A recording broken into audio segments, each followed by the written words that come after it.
Welcome to this presentation, Helping Families, Children, and Youth Build Resilience in the Era of COVID-19.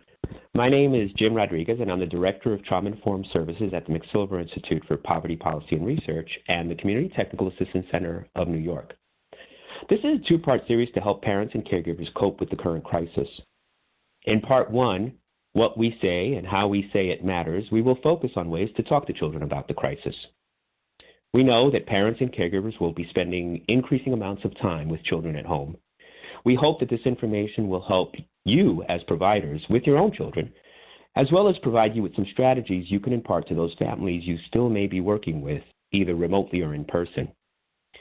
We're very aware that these strategies may not be sufficient for the most vulnerable families, like families who've experienced the loss of a loved one, or families who are living in severe poverty and suffering from the loss of work, or families with problems with mental illness, substance abuse, or child abuse. However, we do hope that the information will be helpful for you and the families you work with and provide you some basic strategies for supporting your families and yourselves. This is our agenda for today. We will discuss the current crisis as a potential stressor, and increasingly it's becoming clear that it is a stressor for most people in the United States. Although the coronavirus outbreak is new, in many ways it is like many other stressors or any other stressors that folks confront every day. So we'll talk about the human stress response and how our bodies respond to stress. We'll spend the majority of our time talking about ways that you can talk to your children and youth about the crisis in constructive, healthy, and resilience-building ways. By way of a simple reminder, when someone is exposed to a stressful or fearful event, the amygdala, where emotions are processed, sounds the alarm that something is wrong or something is threatening. Chemicals such as adrenaline, noradrenaline, and cortisol are released into the bloodstream. The respiration increases, blood is forced away from digestion into our muscles. Essentially, our entire body is being prepared for dealing with the threat or the stressor. It's our body's primitive, automated, inborn response to harm or threat, like a bear in the woods, and it can also apply to threats like abuse in the home, family conflict, bullying, or being exposed to community violence. But it can also be triggered when we face excessive stress and internal worries about external circumstances, like work-related worries or school-related worries, problems with relationships, and yes, worries about the coronavirus. To some degree, the human stress response does not differentiate or distinguish between a bear in the woods or the coronavirus outbreak. This response is hardwired into our brains and represents a genetic wisdom designed to protect us from bodily harm or too much stress. Now, stress is not always a bad thing, but too much stress can be harmful. We like to think about it as positive, tolerable, and toxic stress. Positive stress is normal and essential part of healthy development. This is the kind of stress that occurs when you're exercising or when you're in a stressful situation like needing to meet a deadline at work or school, or if you're having problems with children at home. We all experience these events routinely, and children experience them more frequently because they're more often faced with new and different challenges. Positive stress is often helpful to achieve a particular goal. So in the context of the coronavirus crisis, positive stress can lead us all, children, youth, and adults, to engage in behaviors that keep us healthy and safe without panicking. Tolerable stress activates the body's alert system to a greater degree as a result of more severe, long-lasting difficulties, such as the loss of a loved one, a natural disaster, or feeling frightened. Tolerable stress can lead to behavioral and mental health problems, but recovery from this kind of stress is more likely.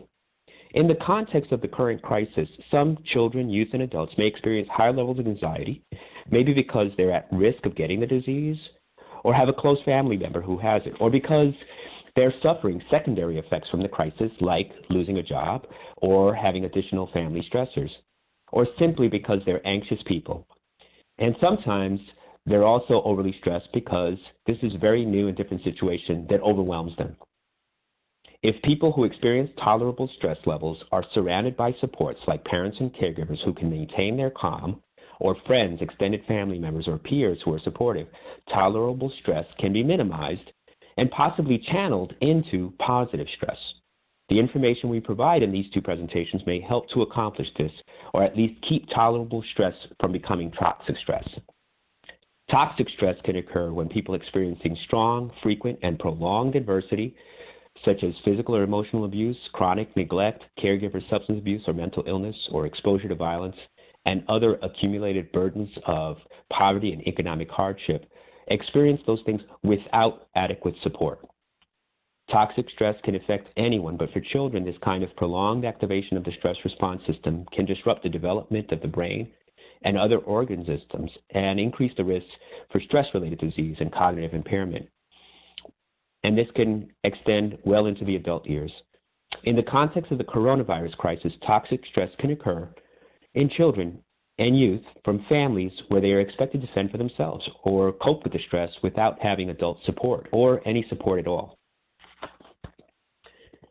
When people are anxious or faced with stressful situations, they may go into what is referred to as fight, fight, or freeze response. In the fight mode, adult, adolescents, and children can look angry, irritable, or lose their temper. In flight mode, they can look extremely anxious, fearful, or avoid things and people, and or simply be quiet. In the freeze response, children, youth, and adults can seem detached, numb, or give up on things easily. There are some children who might experience greater risk or who are at greater risk for being overwhelmed by the current crisis. All children, because this is such a new experience for them and for their parents and caregivers, are at risk simply because of how new and stressful the situation is. But also, children and youth with too much or unchecked media exposure may get overwhelmed with information. And even young children who are exposed to adults who are overexposed to media can become more stressed. And children and youth with sick family members will experience greater stress. Certainly, children and youth without nurturing and consistent parents or caregivers at home. And lastly, children and youth with already existing or histories of mental health disorder like depression, anxiety, and ADHD may be at greater risk for being overwhelmed by the situation. The recommendations contained in this presentation may not fully meet the needs of all the children and youth, all these children and youth, but they may and are made to reduce stress and help to prevent children, youth, and families from becoming overwhelmed by the crisis. The coronavirus pandemic will be a stressful situation for many families and for everyone within each family, which means that all family members can have their fight, flight, or freeze response triggered. And what can happen is that parental or caregiver stress can lead to greater child and adolescent stress, and that combination can lead to just family stress, which can lead to intolerable and chronic or toxic stress for everyone in the family. Resilience-building responses can help to prevent families from spiraling into higher levels of anxiety. One of the goals of resilience-building responses is to help young people develop wise mind. What is wise mind? Well, wise mind is a term that comes from psychotherapist Marsha Linehan. And wise mind is where our emotional mind, the areas of our mind where hot, intense feelings like worry and anxiety reside, meet with our rational mind, where facts and logics reside. If we spend all our time in emotional mind, we will be worried all the time. And also, some people may be completely cool and calm because they are young and healthy and don't have any of the risk factors. But they may also not take the precautions they need to take to stay healthy and keep other people around them healthy. So the emotion mind drives opinion, while the reasonable mind is fact-based. Through this crisis, we're faced with facts all the time, and the facts can be scary. Wise mind is about how we process that information in a way to help us respond in more helpful and effective ways.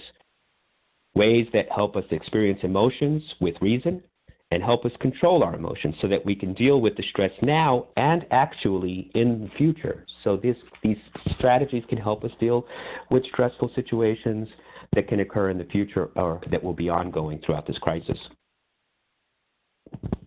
So talking to children and youth about the coronavirus is a balancing act.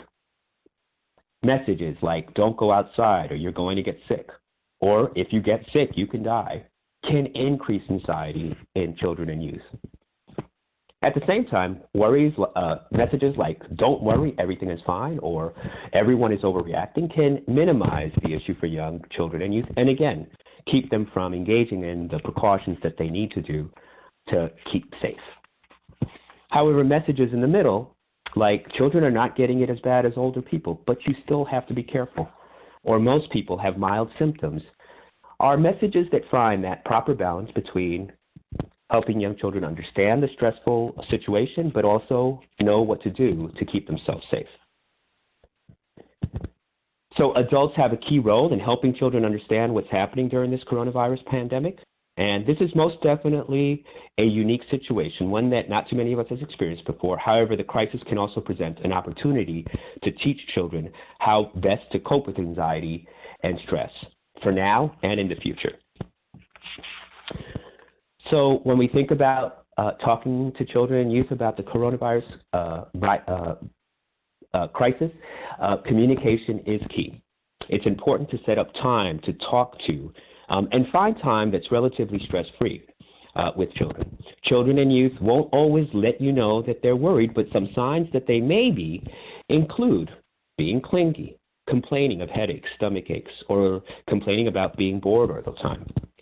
These are some important things to keep in mind when you set up time to talk to your children.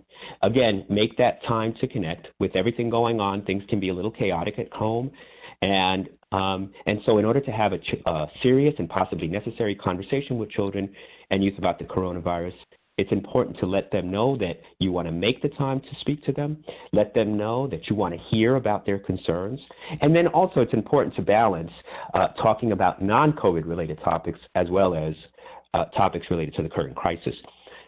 Be mindful of your nonverbal communication. Body language and tone are important. Children will be looking to you for information, but also for clues about how they should be responding to the situation. So speak in soft tones. Stay calm. Take a deep breath when you go to speak to children and youth. And avoid, if you can, as much as possible, looking tense. Pacing and shouting are signs that you're stressed out. And then in terms of what you say, your verbal reactions, it's important to focus on messages that balance safety with being cautious, trying to be honest with children about what's happening, but also reassuring them that things can get better, and then reminding them that you and other adults are doing what you can to keep them safe. Again, when we talk about what to talk about, check in regularly, but don't push.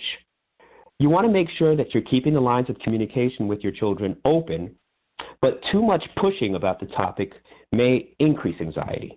So you want to find that balance as well between making sure that you're checking in, but also not being heavy about how much you talk about the topic. When you do go to talk about the topic, first find out what your child already knows and follow their lead. You know, it's important to be reassuring, but sometimes we can't be reassuring unless we know what is worrying the young person.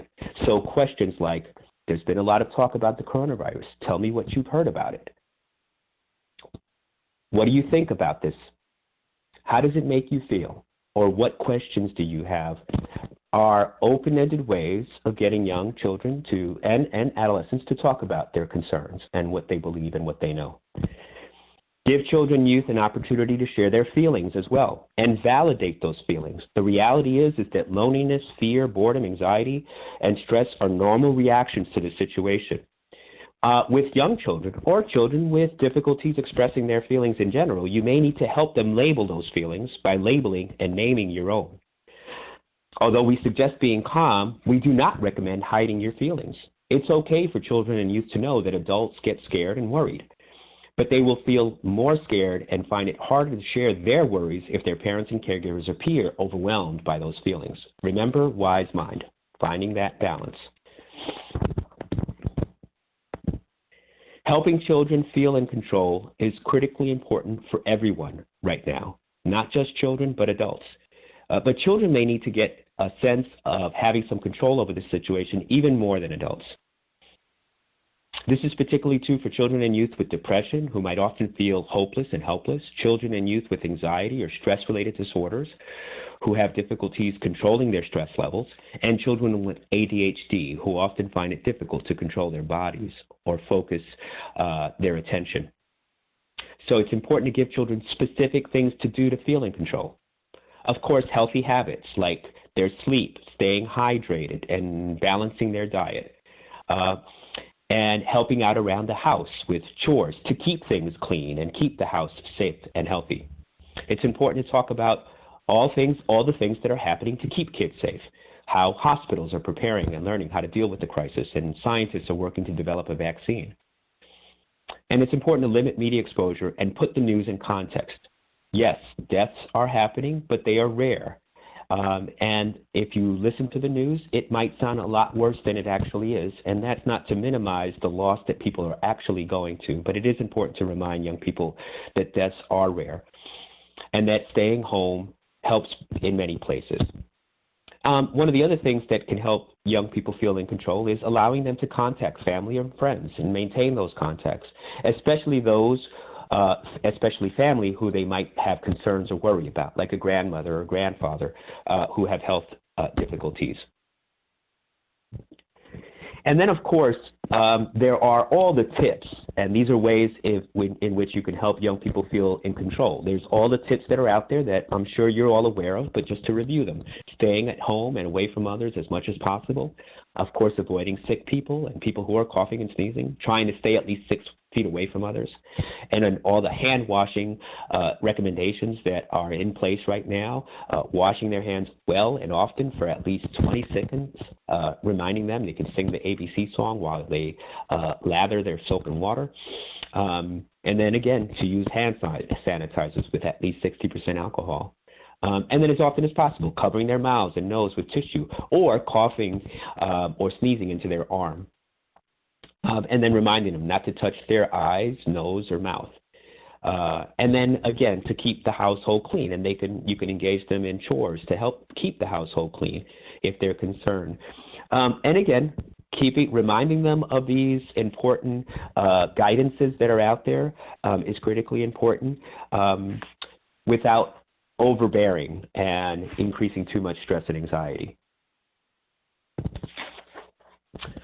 So here are some words that you can consider when you're explaining the virus to young people. Things like there's a virus like the flu and there's no cure, so everyone needs to be careful. You can also share with them a little bit of the science, how it spreads through little droplets that people pass when they cough or sneeze. That's why we have to stay inside and keep distance when we're around others. And again, as I mentioned earlier, children are not getting it as bad as older people or people who are already sick, but you still have to be careful. And then reminding them that most people have mild or no symptoms. Again, if no one has the symptoms at home, reinforcing that with young people is important. Reminding them in the here and now, this is especially important for young children, is to let them know no one has symptoms right now. Focus on the here and now. We're safe and we'll keep working on staying safe. Adults are trying to keep you safe. This is why schools are closed. Washing your hands will help stop germs from spreading. And then we have to be careful now, but things will get better. I think giving young people the message that there is hope and that things will get better is an important way to build hope and reduce the possibility that hopelessness will take over. Of course, it's very possible that someone in the house can be symptomatic. So in those cases, it's important to be honest, but also provide comfort. So if someone is symptomatic, for example, dad or grandma or grandpa feels sick, but scientists and doctors think that for most people, the virus is like the flu, and they'll get better by taking care of themselves. You can let them know that if they're worried about getting sick, remind them that you'll take them to the doctor. Also remind them it may not mean that they have the coronavirus. And then reassure them that you'll do whatever you need to do, including taking them to the emergency room if things do get serious. And yes, we must also prepare for the possibility and remind family members that someone in the house may develop symptoms. And so this is a little bit of taking a preventive approach. These recommendations are here for you as adults to plan and prepare. You may not necessarily find it appropriate to share this information with your children unless they are curious about what will happen if they get sick. This can be particularly true for children who are highly anxious or have a history of anxiety disorders. They may worry about the worst case scenario. And if that happens, you can explain to them the things that you will do and you can do to stay safe. Some of this is a little bit repetitive, but again, staying calm, calling your doctor if they do develop symptoms, getting a telehealth visit. You can call your insurance provider. If necessary, increasingly, telehealth visits are being promoted by insurance companies and hospitals at this point to not overwhelm the hospital system. So check with your insurance providers on that.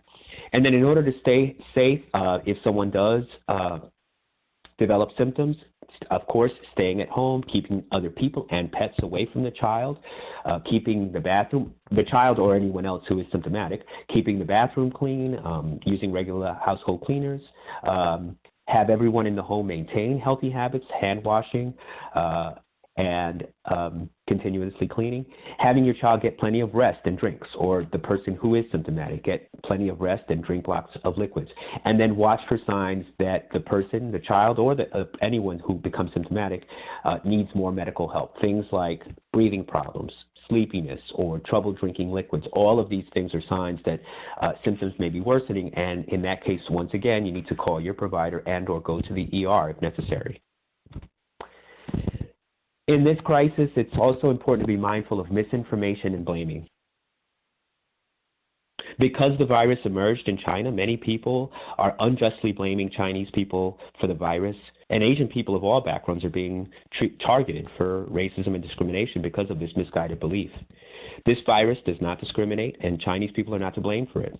The coronavirus is a new version of a virus that has been around long before this current outbreak. However, this crisis can lead to unhelpful and unfair blaming.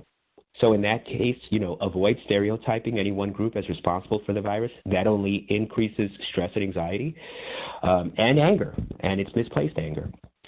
Bullying and negative comments about groups are prevalent online, which is why you should monitor your older children's intake of information. And then be aware of comments that other adults are having or making around you, or conversations that other adults are having, and be prepared to address those comments when they are inconsistent with your values, and letting them know that you don't want your children to be engaged in that kind of blaming and racism. And then just a few notes on developmentally appropriate messaging. Young children will not understand too much about things they cannot see, like viruses, but they may react to things people say or pick up on the distress of others. So when you're talking to young children, provide only the basic information. Things like people are getting sick, and again, if it's true, no one is sick now and you are not sick. You could also explain why there might be changes in routine, like staying home all day to keep people safe.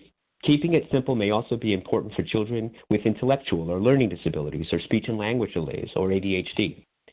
And then for upper elementary and middle school children, they may be more vocal in asking questions. Be prepared to answer those questions. Be as informed as you can, but also keep in mind that if you don't have the answer, say so, and use it as an opportunity to look the information up together. And they may require more assistance in separating fact from rumor. So that's why getting good information is critically important, and monitoring media exposure is important. For upper middle and high school students, you might have more adult-like conversations with them. Check their opinions about what they were seeing and reading. You can refer them to get information as opposed to doing it with them, but that's also recommended that you try to look up information together with them, especially for youth who have either mental health or intellectual challenges. So in summary, as we said, how we say things and what we say matters. We hope that this information has been useful in giving you some ideas about how to talk to children about the coronavirus. Remember to allow time to make time for children and youth, and to talk about the coronavirus crisis in clear ways, and make sure that that time is as stress-free as possible. Follow their lead, find out what they know, and answer questions with accurate information. Remember that if you don't have the information, look it up with them. And then find that balance between providing accurate information and then also monitoring their information intake. Being honest and providing honest messages about the danger, but hopeful about the future and what folks are doing to keep young people safe. And practicing safety and those reassuring messages that they are currently safe when that is the case. These are some resources that we have available for you. Along with this recording, we're attaching a few tip sheets that summarize some of the information included in this presentation. Please feel free to use them or share them with your clients. In addition to the handouts, please note that the New York State Department of Health has a webpage at, and I'm going to read this out so you have a chance to write it down, https://coronavirus.health.newyork.gov/form/ask-us-a-question. And you can go to this site to sign up for regular New York State updates about the crisis. And there's also a hotline you can call if you need critical information. That hotline is 1-888-364-3065. Thank you, and we invite you to visit our website at www.ctacny.org to view past trainings, sign up for updates and event announcements, and to access resources, including COVID-19 related resources for mental health providers. And if you have any questions, please send them to ctac.info@nyu.edu. And from all of us at the CTAC and its McSilver Institute for Poverty Policy and Research, please stay healthy and safe.